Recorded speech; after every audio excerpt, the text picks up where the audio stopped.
question orale avec débat de ce jour a porté sur les mesures prises par le gouvernement pour amener les populations à respecter les textes réglementaires en matière de sécurité routière et particulièrement sur le port du casque.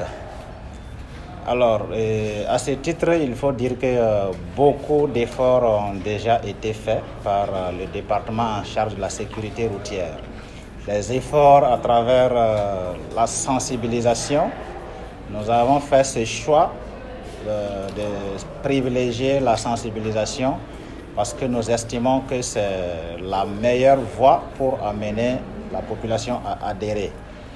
Nous avons fait le constat au regard des statistiques que cette voie commence à montrer ses limites parce que les premiers textes concernant cette question du port du casque datent de 1978 et donc ça fait facilement 45 ans que ces textes existent sans connaître véritablement des mesures d'application.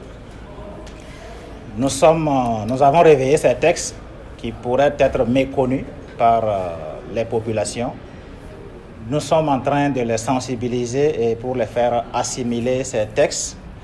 La mayonnaise fait très difficilement prise puisque les statistiques nous interpellent toujours.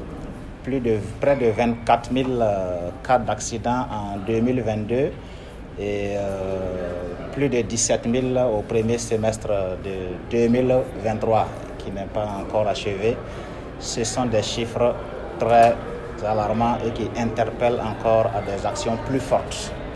Alors, on retient de l'essentiel qu'il faut insister encore sur la sensibilisation, mais envisager à moyen terme d'autres mesures plus fortes, à savoir les mesures de répression pour amener les contrevenants à pouvoir se conformer à ce qui est établi depuis de si longues années.